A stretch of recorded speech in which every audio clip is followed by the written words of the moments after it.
Good morning.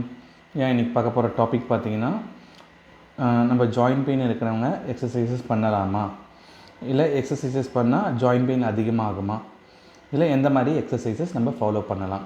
So இந்த டாப்பிக்கை இந்த வீடியோ கிளிப்பிங்கில் பார்க்க போகிறோம். ஸோ ஜாயிண்ட் பெயின் இருக்கிறவங்க எக்ஸசைஸ் பண்ணலாமான்னா த ஆன்சர் இஸ் பண்ணலாம். ஸோ அவங்களுக்கு ஜாயிண்ட் பெயின் இருக்கிறவங்க எக்ஸசைசஸ் பண்ணால் தான் அந்த ஜாயிண்ட்டில் இருக்கிற ஸ்டிஃப்னஸ் கம்மியாகும். அண்ட் செகண்ட் திங் பார்த்திங்கன்னா, அந்த கேட்டிலேஜில் இருக்கக்கூடிய லூப்ரிகேஷன்ஸ் நார்மலாக ஜென்ரேஷன் ஆகிறதுக்கே உங்களோட ஜாயிண்ட்டை நீங்கள் மொபிலிட்டி கொடுத்தா மட்டும்தான் அந்த லூப்ரிகேஷனோட ஃபங்க்ஷனிங் நார்மலாக இருக்கும். அண்ட் தேர்ட் பாயிண்ட் பார்த்திங்கன்னா, உங்களோட ஃபுட் ஹேபிட்ஸில் உங்களோட ரெக்கவருக்கான ஒரு டயட் பிளான் கொண்டு வந்துட்டு உங்கள் ஏஜ் ஃபேக்டரை பார்த்துட்டு அதுக்கான ஒரு எக்ஸசைசஸ் ப்ரோட்டோக்காலை proper load management plus proper mobility இதோடு சேர்ந்து உங்களுக்கு வித் ட்ரெயினரோட சப்போர்ட்ஸோடு நம்ம கொண்டு போனோன்னா உங்களுக்கு ரிசல்ட்ஸ் ரொம்ப சூப்பராகவே கிடைக்கும்.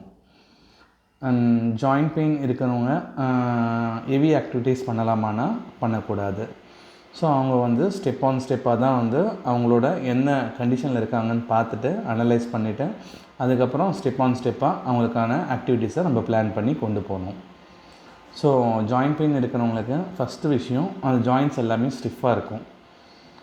அவங்க ஸ்டிஃபாக இருக்கிறதுக்கோசம் திருப்பி எக்ஸசைசஸ் பண்ண சொல்ல ஒரு மைல்டு பெயின் ஆக்டிவேட் ஆகும். அதனால் அவங்க உடனே எக்ஸசைஸை குவிட் பண்ணுவாங்க. இதுதான் ஒன் ஆஃப் த மேஜர் ரீசனாக இருக்கும். ஸோ நம்ம என்ன பண்ணணும்னா, அவங்களுக்கு ப்ராப்பரான ஒரு ப்ரோட்டோகால் ஆஃப் எக்ஸசைஸை பிளான் பண்ணிவிட்டு ஸ்டெப் ஆன் ஸ்டெப்பாக நம்ம அவங்களுக்கு ஒரு மொபிலிட்டி கிளாஸஸ் செக்ஷன்ஸை கொண்டு போனோன்னா அவங்க ஜாயிண்ட் பெயின்லேருந்து ரொம்ப சீக்கிரமாகவே ரெக்கவரி பண்ணலாம். ஸோ இதில் டயட் மேஜராக ஃபங்க்ஷன் ஆகுதான்னு கேட்டிங்கன்னா the answer is yes. So உங்களுக்கு rich in calcium, omega 3 and muscle recover அதுக்கான டயட்டை பிளான் பண்ணணும். ஸோ ஒமேகா 3 எதுக்கு யூஸ் ஆகுதுன்னு பார்த்தீங்கன்னா, ஃபஸ்ட்டு விஷயம் உங்களோட இன்ஃப்ளமேஷன்லேருந்து உங்களை ரெக்கவரி பண்ணதுக்கு ரொம்பவே யூஸ் ஆகும். அண்ட் செகண்ட் திங் பார்த்திங்கன்னா கால்சியம் பார்த்திங்கன்னா இதுவரையும் உங்களுடைய ஜாயின்ஸு இல்லை போன்ஸ் எல்லாமே வீக் ஆகிருக்கும். ஸோ ஆர்த்தோபோரோசிஸ் அதாவது எலும்பு தேய்மானத்தால்.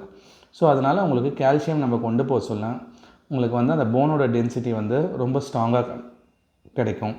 அண்ட் செகண்ட் திங் நம்மளோட மசில் கேட்சிங்க்கும் கால்சியம் லெவல் ரொம்ப ப்ராப்பராகவே ஒர்க் பண்ணுது. நீங்கள் ரெகுலர் கால்சியம் உங்கள் பாடிக்கான அனலைசிஸ் பண்ணிவிட்டு அதுக்கான ஒரு டோசேஜோட ஒரு கால்சியம் லெவலை நீங்கள் ஃபாலோ பண்ணிங்கன்னா உங்களுக்கு மசில் ரெக்கவரும் ஜாயிண்ட் ரெக்கவரும் ரொம்ப ப்ராப்பராகவே இருக்கும். ஸோ ஃபுட் மூலிமா எந்த மாதிரி கால்சியம் எடுக்கலான்னா பாலக்கீரை, பசலைக்கீரை, முருங்கைக்கீரை, வெந்தயக்கீரை. ஸோ இது எல்லாமே உங்களுக்கு கால்சியம் கண்டென்ட் அதிகமாக இருக்கிற ஒரு வெஜிடபிள்ஸ். ப்ளஸ் பாஸ்பரஸும் உங்களுக்கு பேலன்ஸ்டாக அந்த ஃபுட் கூட கொண்டு போனோன்னா உங்களுக்கு ரெக்கவரி ரொம்ப ஃபாஸ்ட்டாகவே நடக்கும். ஸோ அதர் தென் லூப்ரிகேஷன் ஜென்ரேஷன்ஸ்க்கு என்ன பண்ணணும்னா, பசத்தன்மை உள்ள காய்கறிகள் எல்லாத்தையுமே நீங்கள் எடுக்கலாம். வெண்டைக்காய், சுரக்காய், பூசணிக்காய், அப்புறம் கத்தாழை, ஸோ பட்டர் மில்க்கு. ஸோ இதெல்லாம் நீங்கள் day on day regular routine லைஃப்பில் நீங்கள் கொண்டு வந்தீங்கன்னா உங்களோட நேச்சுரல் லூப்ரிகேஷன்ஸ் செக்ரீஷன் அதிகமாகவே இருக்கும். ஸோ அதை தாண்டி பார்த்திங்கன்னா ஒரு நல்ல ட்ரெயினரோட சப்போர்ட்ஸோட வித் ப்ராப்பர் நாலேஜோட பர்சன்ஸோட நீங்கள் கைடன்ஸோடு கொண்டு போனீங்கன்னா உங்களுக்கு ரிசல்ட்ஸ் ரொம்ப ஸ்மார்ட்டாகவே கிடைக்கும். ஃபர்தராக இந்த மாதிரி சின்ன சின்ன டிப்ஸ் எல்லாமே உங்களுக்கு அப்டேட் பண்ணுறேன். உங்களுக்கு எதனா டவுட் இருந்ததுன்னா எனக்கு கால் ஆர் டெக்ஸ்ட் பண்ணுங்கள். தேங்க்யூ.